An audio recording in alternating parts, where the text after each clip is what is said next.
যারা শরিয়া ভিত্তিক সমাজ ব্যবস্থা, রাষ্ট্র ব্যবস্থা কায়েম করতে চায় না, তাদের সাথে আমার আনোয়ারুল ইসলাম মুকুলের সম্পর্ক থাকতে পারে না। কারণ আমি সব কিছু হারা হলে চলবে, ইমান হারা হলে চলবে না। আমার ইমান আমাকে দংশন করছে।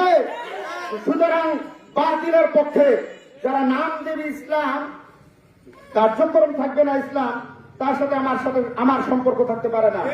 এই জন্য চূড়ান্ত সিদ্ধান্ত গ্রহণ করেছি, তাদের সাথে আমার সম্পর্ক একদম ছিন্ন। আমাদের কাঙ্ক্ষিত প্রার্থী ইসলামী আন্দোলন বাংলাদেশ মনোনীত রংপুর 1 গঙ্গাচড়া উপজেলা ও সিটি কর্পোরেশন 1 থেকে 9 নং ওয়ার্ডের সম্মানিত সংসদ সদস্য পদপ্রার্থী জননেতা জনাব মোহাম্মদ এটিএম গোলাম মোস্তফা বাবু ভাই সহ মঞ্চে উপবিষ্ট বিভিন্ন স্তরের নেতৃবৃন্দ, সামনে বসা একান্ত প্রিয় দিনদার মুসলিম তাওহীদি জনতা এবং অন্যান্য জাতির প্রতি আন্তরিক শুভেচ্ছা দিয়ে আমি সংক্ষিপ্ত পরিসরে একটু কথা আপনাদের সাথে শেয়ার করতে চাই।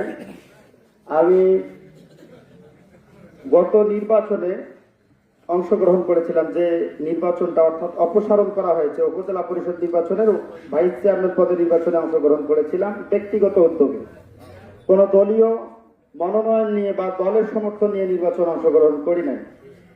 তবে আমার চেহারা স্রোতে অনেকে এখনো ছাপ পাচ্ছেন আমি আর একটা দলের মানুষ ছিলাম। এখনো আপনারা সেই চেহারা স্রোত আপনারা লক্ষ্য করছেন।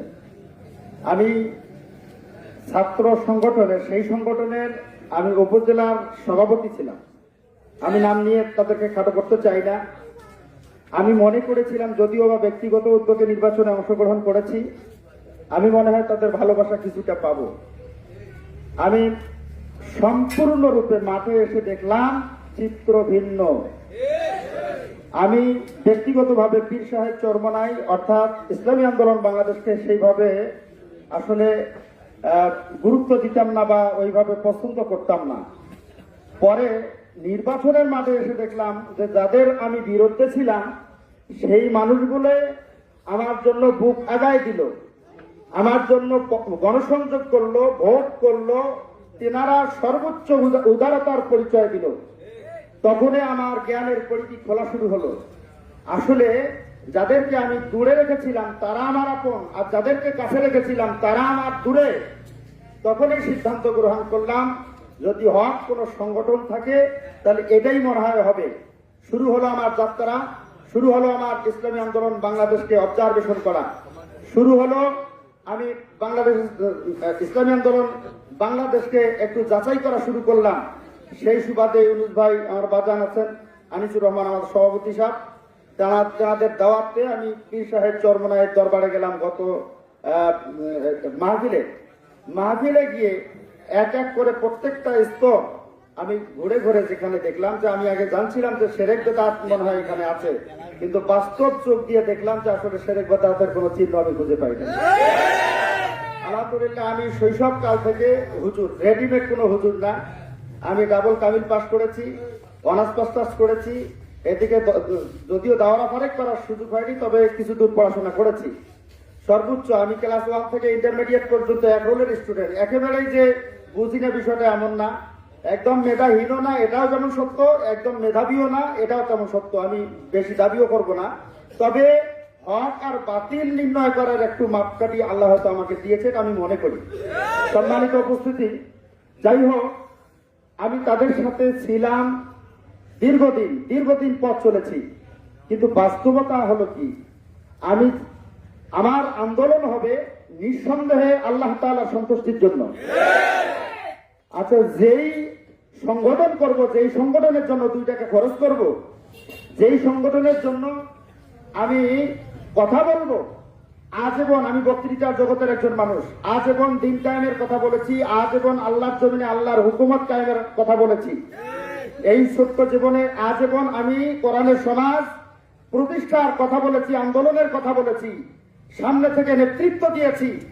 যেই সংগঠনটি এই জায়গা থেকে সরে আসলো তার সাথে তো আমার কোনো সম্পর্ক থাকতে পারে না। কথা বলেন না কেন? তার সাথে থাকতে পারে।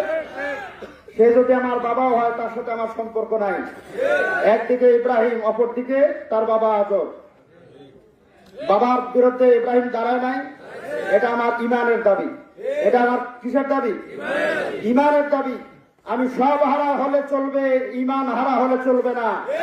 সুতরাং এই সিদ্ধান্ত নিলাম, যেটা হক সেটাকেই গ্রহণ করতে হবে। অন্ধ আনুগত্য আমি কারো করতে পারি না। সেটা হোক এমপি না হয় নাই, কোনো সমস্যা নাই। আমার উদ্দেশ্য হলো সৎ নেতৃত্ব, আল্লাহর আইন ভূখণ্ডে চালু হবে, কায়েম হবে, এটাই আমার উদ্দেশ্য। আল্লাহর সন্তুষ্টি হবে, এটাই আমার উদ্দেশ্য।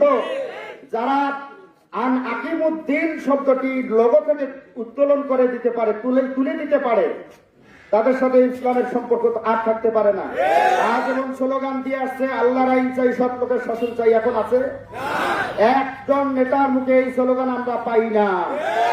যারা শরিয়া ভিত্তিক সমাজ ব্যবস্থা, রাষ্ট্র ব্যবস্থা কায়েম করতে চায় না, তাদের সাথে আমার আনোয়ারুল ইসলাম মুকুলের সম্পর্ক থাকতে পারে না। কারণ আমি সব কিছু হারা হলে চলবে, ইমান হারা হলে চলবে না। আমার ইমান আমাকে দংশন করছে। সুতরাং বাতিলের পক্ষে যারা নাম দেবে ইসলাম, কার্যক্রম থাকবে না ইসলাম, তার সাথে আমার সম্পর্ক থাকতে পারে না।